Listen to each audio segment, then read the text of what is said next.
Why we fall for emotionally unavailable people. Psychology explains the attraction.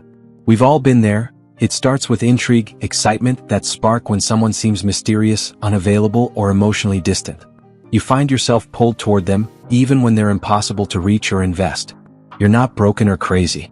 This is a deeply human pattern, rooted in psychology and shaped by unconscious forces that influence who we feel drawn to. So let's unpack why we fall for emotionally unavailable people, where it comes from, and how to break the cycle. 1. The allure of the elusive.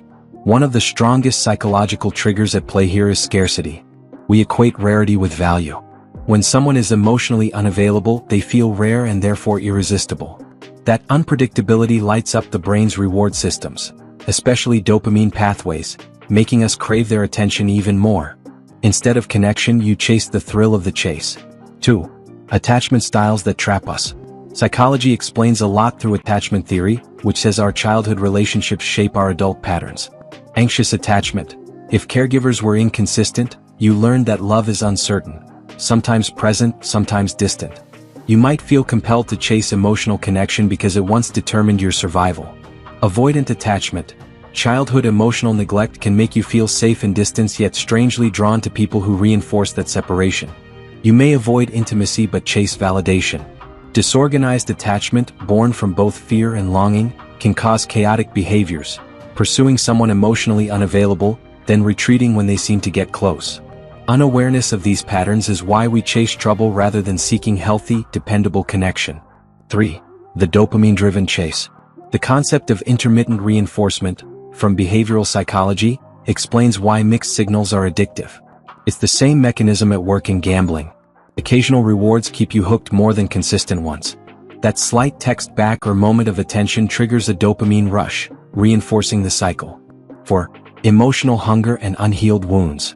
Inside many of us lies emotional hunger, a longing for validation, love, attention, that wasn't fully met in childhood or past relationships. That hunger can drive us toward emotionally unavailable people because they replicate that old emotional dynamic. We chase the hope of finally filling that void, not realizing we're running toward the source of the hurt. 5. Low self-worth fuels the fantasy. If you've ever thought, maybe I can change them, or, if they saw how great I am they'd open up, that may reflect low self-worth. When you believe you must earn love, you fall into the trap of emotional unavailability, aiming for the person least likely to give it. The irony? You reinforce your own sense of not being enough. 6.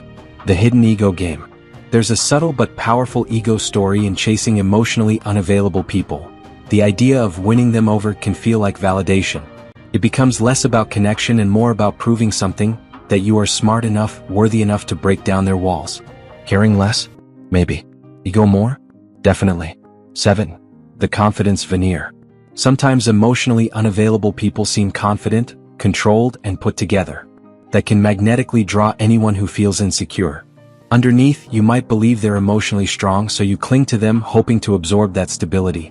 But when their unavailability surfaces, it triggers deep insecurity instead. 8. The repetition of old patterns. Many of us unconsciously date people who remind us of our caregivers, emotionally distant, inconsistent, or emotionally controlling. That pattern is an attempt at rewiring old dynamics. We search for closure, connection, or validation that never came before.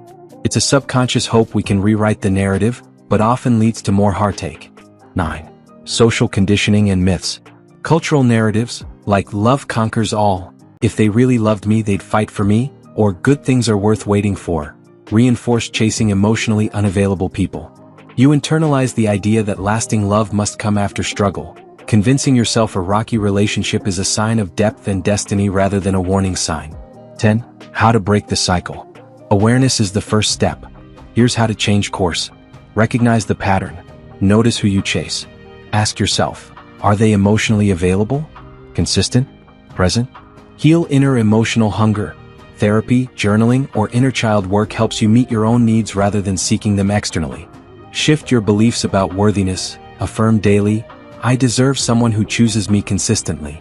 Repeating this reframes the subconscious narrative. Focus on availability. When choosing partners, prioritize emotional availability. Does this person respond to your emotional needs? Do they prioritize communication? Set healthy boundaries. Define what you will and won't accept. If someone disappears emotionally or physically, protect your time and energy. Take small emotional risks. Share honestly with safe people and notice if they respond with warmth and presence. Celebrate reciprocal connection. Choose loving consistency over uncertainty, even if it feels less exciting at first. Final thoughts.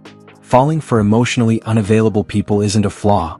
It's a complex mix of biology, early conditioning, and learned patterns. Understanding why we're drawn to what doesn't serve us empowers us to choose differently. Emotional survival doesn't come from chasing ghosts. It comes from cultivating real, present, and consistent love, with yourself and with others. Your path forward? Recognize the chase. Validate your own worth. Choose availability over mystery. And remember, you deserve a love that shows up, not one that keeps you guessing.